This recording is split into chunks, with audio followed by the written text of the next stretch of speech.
Hello दोस्तों, स्वागत है आपका अपने YouTube चैनल जीआरसी टेक्निकल में।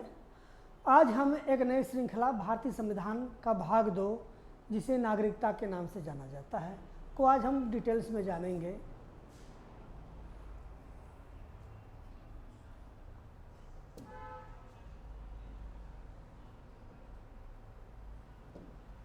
क्या है भाग 2? क्या बोलते हैं? नागरिकता।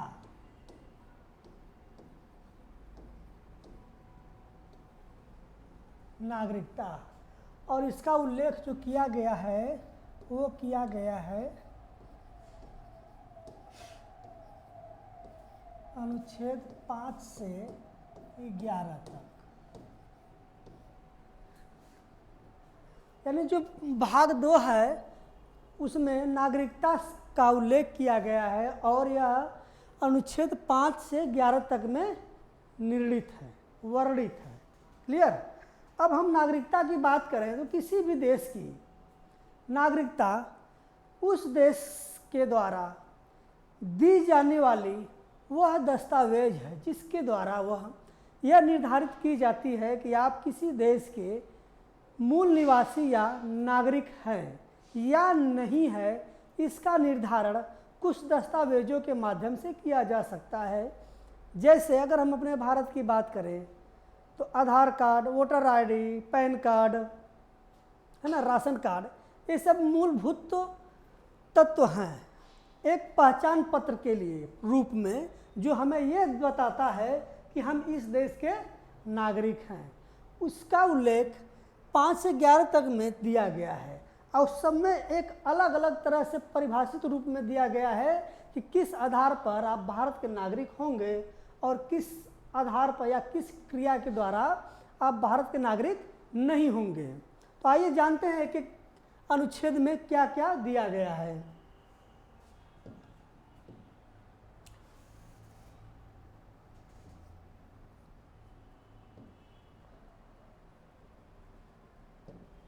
बात करते हैं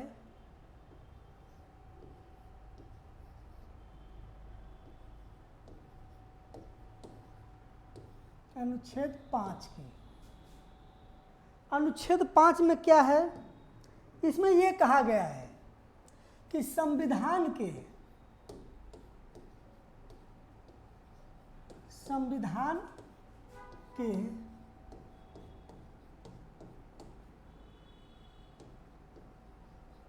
प्रारंभ पर नागरिकता।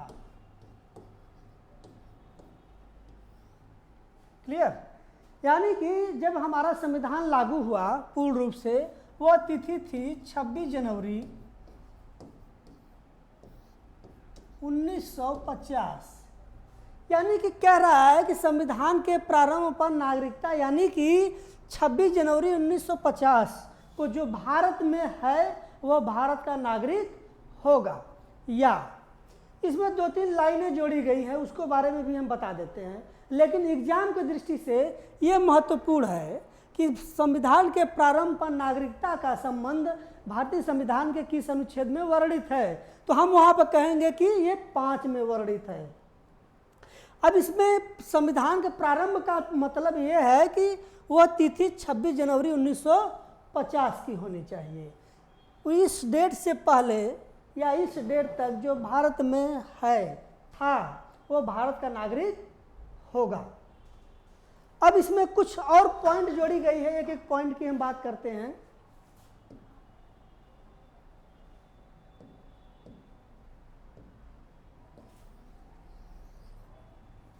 क्या है? पहला है कि वह व्यक्ति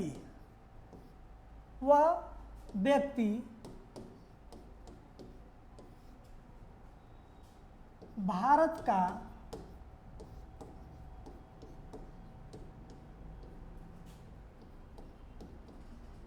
नागरिक होगा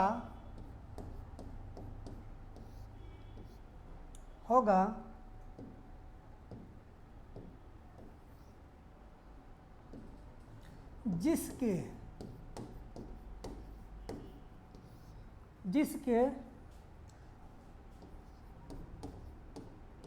माता पिता में से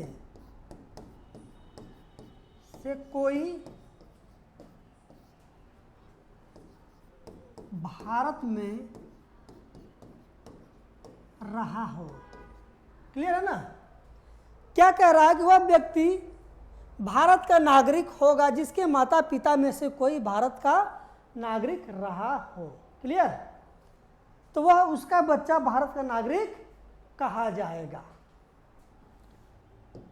यह था हमारा अनुच्छेद 5। अब अनुच्छेद 6 की बात हम करते हैं। क्या है अनुच्छेद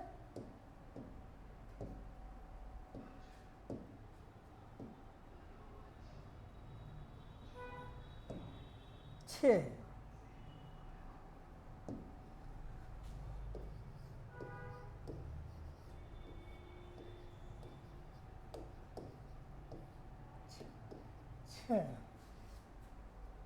इसमें क्या कहा गया है? अनुच्छेद 6 में ये कहा गया है, लिख देते हम इसको।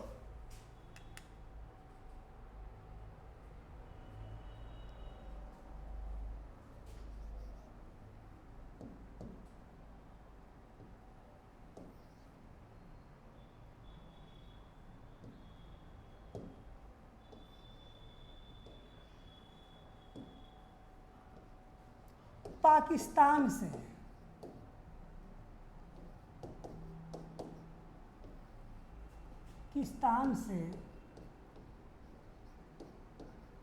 भारत को आगमन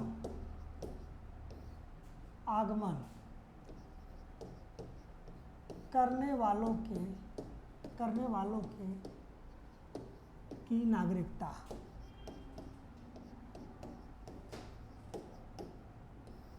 क्लियर? यानी कि अनुच्छेद 6 में ये कहा गया है कि पाकिस्तान से जो भारत आ रहा है उसके लिए नागरिकता का प्रावधान अनुच्छेद 6 में किया गया है। लेकिन उसमें एक बात बताया गया है कि भारत का जब विभाजन होता है 1947 में, उस टाइम बहुत से लोग भारत से पाकिस्तान में चले जाते हैं। लेकिन अगर कोई व्यक्ति वहाँ पे अपने को मतलब कि अपने आप को सुरक्षित महसूस नहीं कर रहा है और वो चाहता है कि हम भारत में पुनः आए और भारत में एक नागरिक बतौर नागरिक के तौर पर अपना निवास करें, तो उसके लिए एक अनुच्छेद जोड़ा गया है और इसमें एक लाइन लिखा गया है। अब वो कहा क्या गया है कि 19 जुलाई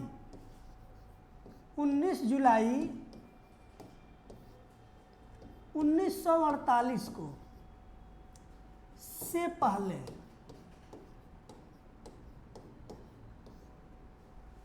ये शब्द दिया गया है कि अगर कोई व्यक्ति भारत से पाकिस्तान चला गया हो बंटवारे के समय, लेकिन वह पुनः अपने देश में वापस आना चाहता है, तो उसके लिए अनुच्छेद में यह बात कही गई है, यह प्रस्ताव दिया गया है कि 19 जुलाई 1948 से पहले आप भारत आ गए हों तो आप भारत के नागरिक बतौर नागरिक के तौर पर आप रह सकते हो। दूसरा पॉइंट क्या कह रहा है कि 19 जुलाई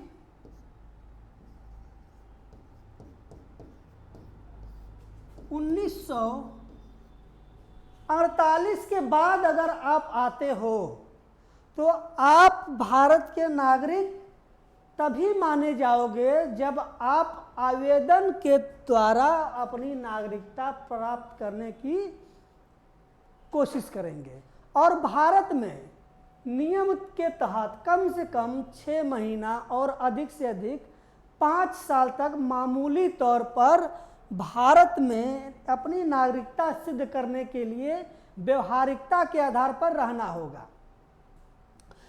उसके बाद सक्षम अधिकारी के द्वारा आवेदन करने पर आपको नागरिकता प्रदान की जाएगी। ये था हमारा अनुच्छेद 6। अनुच्छेद 6 में ये प्रावधान है नागरिकता प्राप्त करने का। एक बार पुनः बता देते हैं कि पाकिस्तान से जो भारत आना चाहता है और भारत की नागरिकता प्राप्त करना चाहता है, उसके लिए अनुच्छेद 6 में प्रावधान दिया गया है कि 19 जुलाई 1948 से पहले कोई आया हो तो भारत में आवेदन करके भारत की नागरिकता प्राप्त कर सकता है। यदि उसके बाद आता है तो मामूली तौर पर कम से कम 6 महीने और अधिक से अधिक 5 साल, जैसा कि नियम और यहाँ के गवर्नमेंट आदेश दे, उसके आधार पर मामूली तौर पर आप रहेंगे। पुनः उसके बाद सक्षम अधिकारी के द्वारा आपको नागरिकता अधिनियम के तहत संशोधन करके आपको नागरिक रजिस्टर्ड कर लिया जाएगा। ये था हमारा अनुच्छेद 6। आगे देखते हैं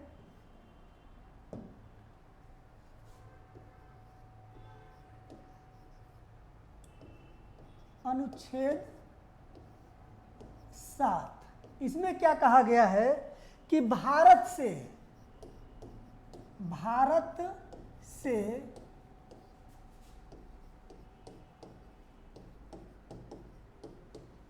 पाकिस्तान जाने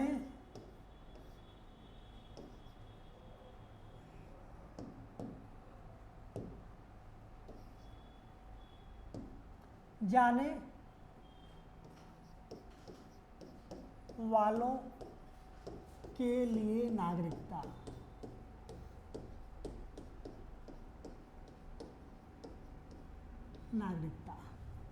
अनुच्छेद 7 ये कह रहा है कि भारत से पाकिस्तान जाने वालों के लिए नागरिकता का क्या प्रावधान है। तो उसमें भी 2 पॉइंट जोड़ा गया है। एक क्या कहता है कि 1 मार्च 1947 को जो भारत से पाकिस्तान चला गया वह भारत का नागरिक नहीं होगा। ये डेट याद रखिएगा, क्या है, 1 मार्च 1947 को जो भारत से पाकिस्तान चला गया वह भारत का नागरिक नहीं होगा। दूसरी बात, अगर इसे पुनः नागरिकता प्राप्त करना है तो वही प्रक्रिया अनुच्छेद 6 के तहत यह क्या करेगा, 19 जुलाई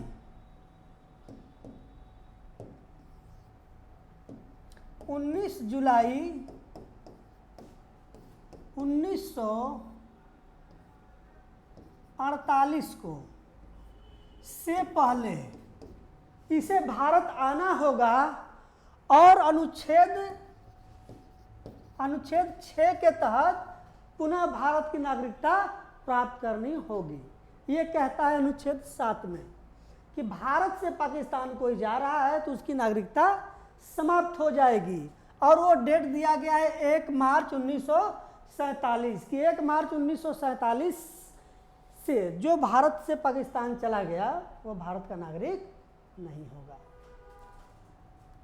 इतना तो समझ में आ गया। अब हम बात करते हैं अनुच्छेद 8।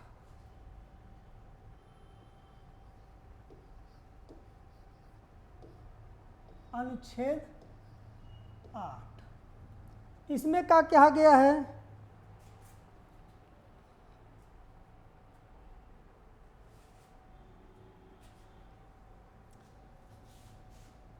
भारत में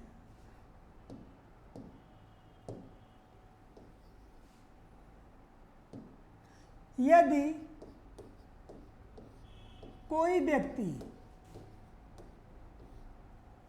कोई व्यक्ति भारत में जन्मा हो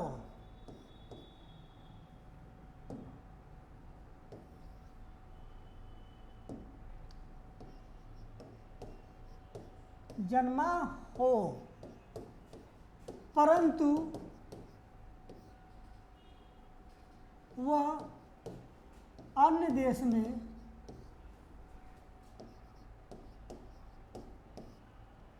रह रहा हो, उसके लिए नागरिकता इसमें यह कहा गया है कि यदि कोई व्यक्ति भारत में जन्मा हो परंतु वो किसी अन्य देश में रहता हो, उसके लिए नागरिकता का क्या प्रावधान है? तो उसके लिए भी नागरिकता का प्रावधान है। क्या है कि उसके लिए नागरिकता का प्रावधान यह है कि यदि उसके माता अथवा पिता या पितामह, पितामह का मतलब दादा अथवा दादी में से कोई भारत शासन अधिनियम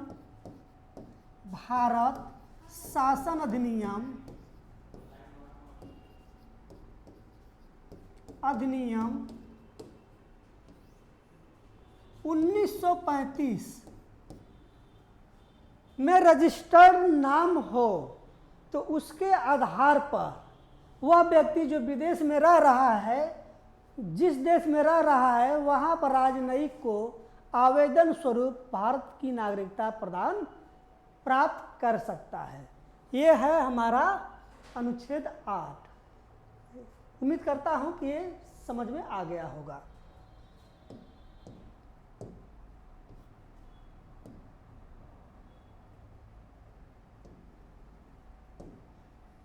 अब बात करते हैं अनुच्छेद 9। अनुच्छेद 9 क्या कहता है?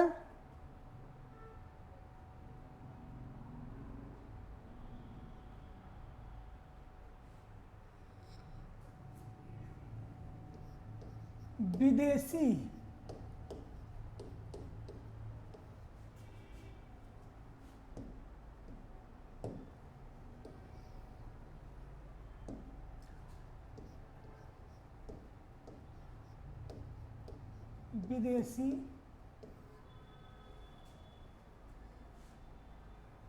ऐसे नहीं, ऐसे समझिए। यदि कोई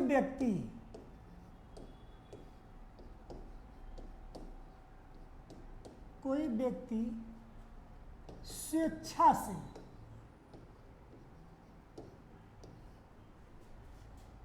किसी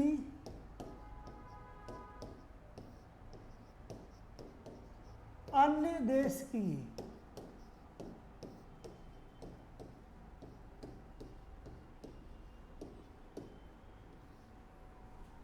नागरिकता धारण कर लेता है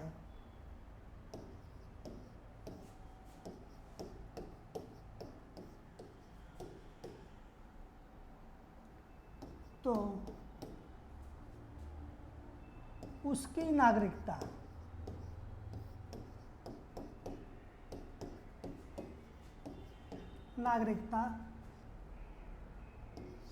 स्वतः समाप्त हो जाएगी।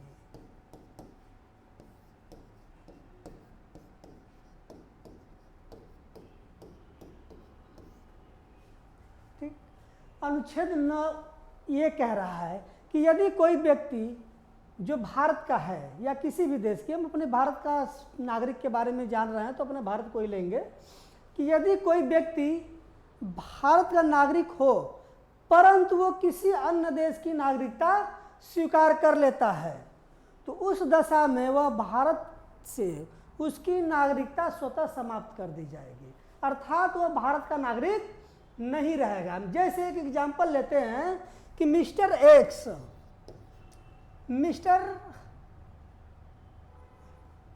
एक अच्छा एग्जाम्पल है। क्या है कि जैसे हम कहते हैं कि अक्षय कुमार, कौन? अक्षय कुमार।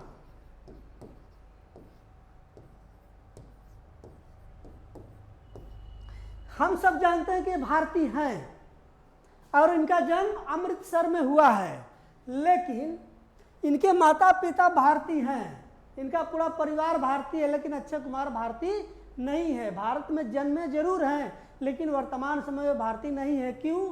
क्योंकि इन्होंने अपने इच्छा से कनाडाई यानी कि कनाडा की नागरिकता प्राप्त किया है। इस आधार पर इनकी नागरिकता भारत में नहीं है। वो अलग बात है कि यहाँ पर आते हैं, अपना रोजी रोटी कमाई करते हैं, फिल्म बनाते हैं, लोगों को योगदान भी देते हैं, ऐसा नहीं, अच्छे एक्टर हैं, तो वो भारत के नागरिक नहीं है। लेकिन अभी 2019 के लोकसभा चुनाव में उनके ऊपर बहुत मतलब कि प्रश्न किया गया कि ये भारत में कमा रहे हैं, भारत में कर रहे हैं, लेकिन ये भारत से कमा कर जब इनका समय होगा तो भाग जाएंगे कनाडा। इनकी बहुत आलोचना की गई, तो उन्होंने अब क्या किया है कि भारत की नागरिकता प्राप्त करने के लिए आवेदन कर दिया है। समझ में आ गया ना? अगर क्वेश्चन पूछ दे एग्जाम में कि यदि कोई व्यक्ति अन्य देश की नागरिकता ग्रहण कर लेता है तो उसकी नागरिकता पर हमारे देश में क्या प्रभाव पड़ेगा, तो उसकी नागरिकता पर प्रभाव यही पड़ेगा कि उसकी नागरिकता भारत से समाप्त कर दी जाएगी। क्वेश्चन ऐसे भी पूछ सकता है कि यदि कोई व्यक्ति अन्य देश की नागरिकता प्राप्त करता है तो इसके लिए प्रावधान किस अनुच्छेद में दिया गया है, तो दिया गया है 9 में। उम्मीद करता हूँ ये भी समझ में आया होगा। आगे देखते हैं।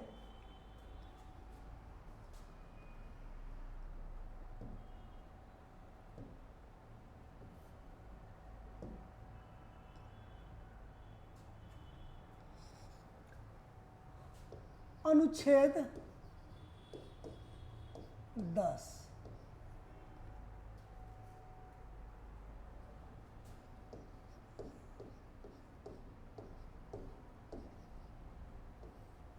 नागरिकता के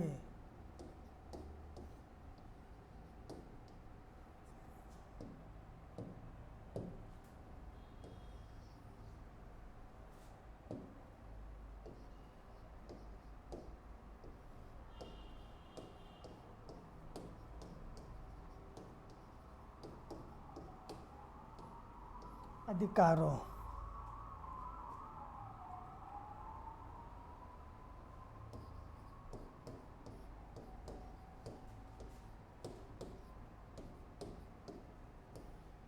निरंतरता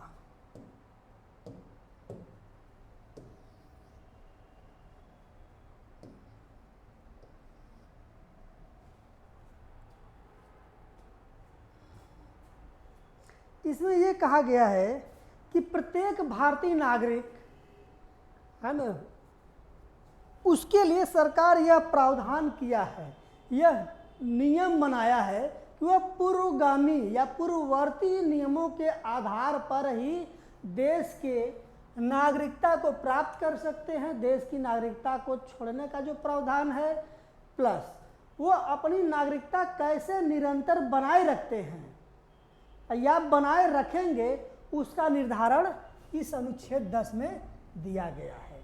यानी कि जो भी प्रावधान होगा या फिर कोई सरकार संशोधन करके नया प्रावधान लाना चाहती है नागरिकता के संबंध में, तो वो कर सकती है। नागरिकता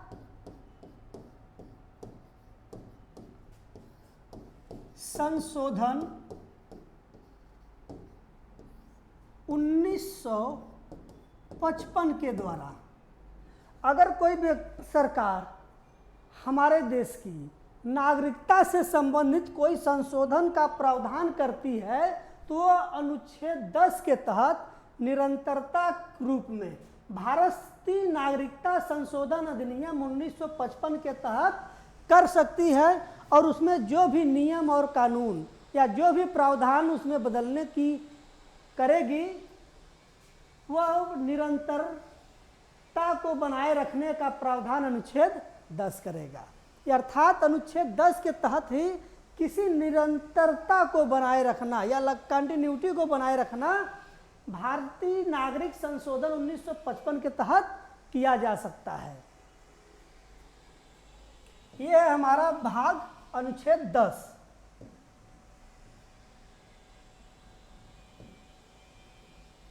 अब हम बात करते हैं अनुच्छेद 11 की।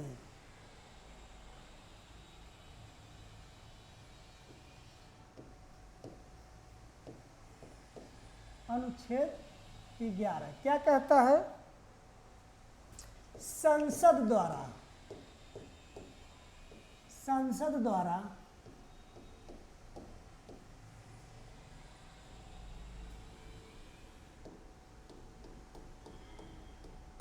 नागरिकता के अधिकार, नागरिकता के अधिकार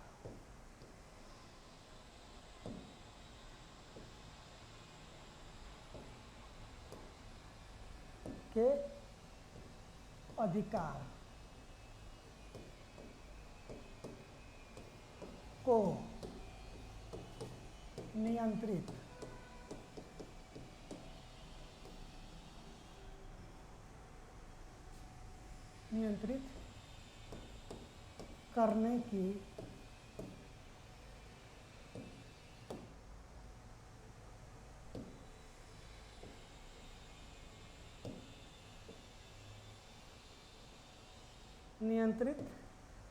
करने की